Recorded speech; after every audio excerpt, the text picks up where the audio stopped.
नमस्कार मित्रांनो, परत एकदा आपल्या एका नव्या व्हिडिओमध्ये सर्वांचे स्वागत आहे.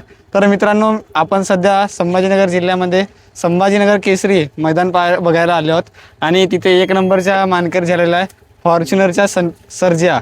म्हणजे त्याची एक वर्ष आधी त्यांनी श्रीनाथ केसरीमध्ये फॉर्च्युनर विजय केली होती. त्याच बैलांनी आज बरेच दिवसानंतर एक नंबरचा मान पटकावला. तर बैलाबद्दल जाणून घेऊया. नमस्कार दादा. नमस्कर. सर्वात आधी अभिनंदन तुम्हाला. धन्यवाद. आणि करण शेठ, संपूर्ण नाव सांगा आपलं. सर्व माझं नाव करण यशवंत कराळे, दांडेगाव, तालुका कबनूर, जिल्हा हिंगोली येथे. कसं वाटतं दादा, आज बरेच दिवसानंतर आपला एक नंबर झाला? आनंद आहे खूप, कारण एक बैल 4 महिने झालं घरी आरामच होता. त्यानंतर 1-2 महिना काढले आम्ही, त्यानंतर 3ऱ्या महिन्यात एक नंबर झाला. आज खूप आनंद आहे. आणि कुठल्या बैलाबरोबर होता दादा? नाशिकचा तांडव म्हणून होता, जयपराजय ग्रुप. आणि हिंद केसरीचा मान मिळाला, आज खूप आनंद आहे. आणि दादा, आता जसा बरेच दिवसानंतर आले, तर मी काय म्हणताय, आज कितल्या गटाला गाडी होती आपली? आपली 20व्या गटात 7 नंबर तासावर होती आणि 10व्या सेमीत 10 नंबर तासाला कडन होती आणि फायनलला पण 1 नंबर तासावरून कडन पब्लिकने. हा, म्हणजे आज पब्लिकच्या कडेने पडून सनीने आज एक नंबर केलेला म्हणता येईल. हा, पब्लिकचा भाषा झाला. हा, पब्लिकचा. आणि धुरकरे कोण होते? नागोरा भाऊ. आपले धुरकरे नागोराव. तर कसा वाटला दादा आजच्या मैदान? आजचं मैदान पण चांगलं होतं, नियोजन वगैरे सगळं चांगलं होतं. पब्लिकने पण सहकार्य केलं आणि कमिटीचं पण 1 नंबर आयोजन होतं. पब्लिकला खूप वाटणं मागे वगैरे सगळं आयोजन चांगलं होतं. आणि 4 महिने कशामुळे बैल बंद होतात दादा? बैल कासेगावला मागे लखन सोबत 2 नंबर केला होता, तेव्हा बैलाला थोडा पायाला प्रॉब्लेम होता. पडलं की पायाला फोड येत होते, पाणी फुटत होतं, त्यातून पाणी येत होतं आणि बैल कमी पडत होता. त्यामुळे तिथं कासेगावला पण बैल कमी पडला.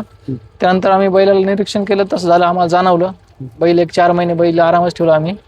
आणि नंतर आता त्या ट्रीटमेंट वगैरे केली आणि आराम पण दिला. बैल आता चांगला वाटला, काढला. आता मला एक गोष्ट ऐकायला भेटली का, नागोरा भाऊची जी भूमिका आहे सर्वात मेन असते, ते जसे म्हणतात तशाप्रमाणे म्हणजे बैल वागतो आणि करतो. तर ड्रायव्हरचा एक महत्वाचा भाग असतो. आणि कारण जेव्हापासून बैल घेतला तेव्हापासून नागोरा भाऊच यांचे ड्रायव्हर. दुसऱ्यांना बैल मारतो, त्यांना बैल काहीच करत नाही. एखादा रोज त्यांच्या मागे येतो आणि आपल्यापेक्षा बैलाचं जास्त त्यांनाच माहिती आहे, कारण ते प्रत्येक वेळेस ते सांगतात. आपण एक समजा सोय करायचं काम आहे त्यांना, पण बैल कसा पळतो, काय पळतो, ते सगळं त्यांना माहित असतं. असं आपला सर्जा जो आहे फॉर्च्युनरच्या मानकरी आहे, तर याला आता पण पहिऱ्यामध्ये अडचण वगैरे येते काय? हा, पहिऱ्यामध्ये अडचण येते. याच मैदानात अडचण आली होती. आपण 1-2 जणांना पहिरे मागितले होते, पण काही जणांनी नाकारले. पण आपल्या बैलांनी सिद्ध करून दाखवलं, कडन 1 नंबर करून दाखवला पब्लिकने पळून. आपला तर डेली बोलणं चॅनल होत असते, पण आपला मला तुम्ही म्हणाले होते का मी येत नाही, पण आता वापस आले. हा, यायचं नियोजनच नव्हतं. आपली भाऊंनी पण फोन केला होता, सर्जेराव पाटलांनी, कैलास भाऊंनी पण फोन केला होता.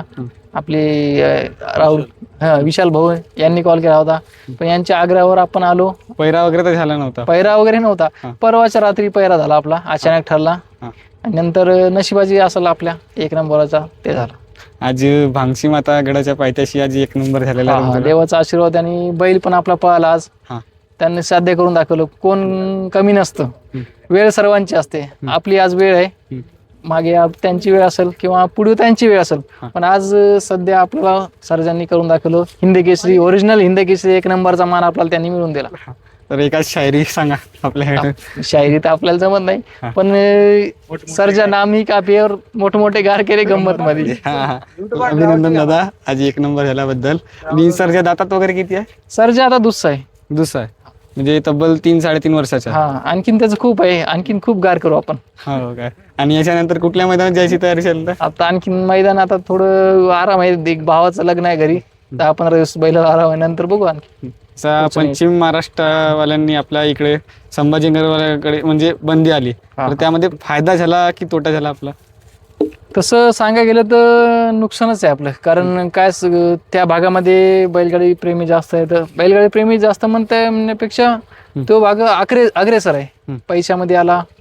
तिकडं सगळे औद्योगिक सगळे इंडस्ट्रीज आहेत आणि पैशावाले जास्त लोक आहेत. आपल्या इकडे शेतकरी गोरगरीब लोकांचा नाद आहे, तिकडे पैशावाल्यांचा नाद आहे. समजा आपल्या इकडे किंमत 5 लाख होत असेल, तर तिकडे 25 लाख होती किंमत. समजा आता आपल्या बैलाची सर्जाची किंमत इकडे जास्तीत जास्त 20 लाख 25 लाख.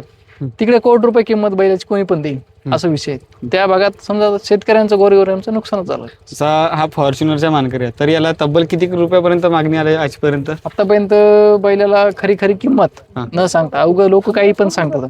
आपल्याला 71 लाख रुपयाला मागितलेला आहे. हा त्याच्यावर का नाही. हां, तरी अभिनंदन दादा आणि एवढी माहिती दिल्याबद्दल धन्यवाद. नेक्स्ट पटासाठी ऑल द बेस्ट. धन्यवाद. दूरकरी मित्रांनो, आपल्यासोबत नागोरा भाऊ आहेत आणि सर्जा बैलाचे म्हणजे जे एकमेव पारंपरिक धुरकरी आहेत सर्जा बैलाचे, तर ते आता आपल्याला मार्गदर्शन करतील. नमस्कार दादा. नमस्कार. सर्वांना संपूर्ण नाव सांगा तुमचे. माझं नाव नागोराव प्रभाकर इंगोले. सर्जाच्या दांडेगावजवळच गाव आहे माझं, जाम 3 किलोमीटरवर. सर्जाचा म्हणजे कायमचा धुरकरी, जेव्हापासून घेतला तेव्हापासून मीच धुरकरी. तर याला किती दिवसापासून तुम्ही पळवताय? 2 वर्ष झाले. 2 वर्ष. घेतला तेव्हापासून म्हणजे 2 वर्ष व्हायला ते घेऊन. आणि 2 वर्षामध्ये मला वाटते 50 कायचे 1 नंबर असतील. नाही, जास्त आहे. जास्त आहे. शंकरपटामध्ये शतकच असते. सत्य का? तर आता याची वैशिष्ट्य काय दादा? वैशिष्ट्य म्हणजे आता बैल आपण तिकडून घेतला होता तेव्हाच बैल चांगला नंबर 1चाच होता. इकडं पण आणला तर बैलाचं काय अडचण नाही. कुठं पब्लिकचा एकदम कधीच असं त्यानं आम्हाला हे केलं नाही की इथं आता गेला नंबर नाही, असं कधीच नाही. 100% गॅरंटी. आज फायनलला जेव्हा 1 नंबरला आपली लागली तर तेव्हा मला वाटते तुमच्या मनामध्ये धकार वकार? नाही. पब्लिकवर सर्जा आला म्हणजे काहीच नाही टेन्शन ना. पब्लिकनंच पूर्ण नंबर केलेले तेवढे आपण. पण तुम्हाला वाटला का तो दुसरा जो बैल आहे? नाही, दुसऱ्या बैलाला पण असं त्रास देत नाही ना. मध्ये येत नाही, काय नाही, पब्लिकला भीत नाही, काय नाही. एकदम त्याचं पळते ते फक्त. धन्यवाद दादा एवढी माहिती दिल्याबद्दल. धन्यवाद. नमस्कार दादा. सर्वांना संपूर्ण नाव सांगा तुमचं. माझं नाव पडलंय थांब. नमस्कार दादा. नमस्कार. सर्वांना संपूर्ण नाव सांगा तुमचं. माझं नाव विशाल सासवडे. करण भाऊ आमचे मित्र आहे. खूप 1-1.5 वर्षापासून आमचे संबंध आहे. करण भाऊला मी विचारलं त्या दिवशी की करण भाऊ तुम्हाला हिंद केसरी मैदान आहे आपल्या मराठवाड्यामध्ये, तर तुम्हाला यावं लागेल.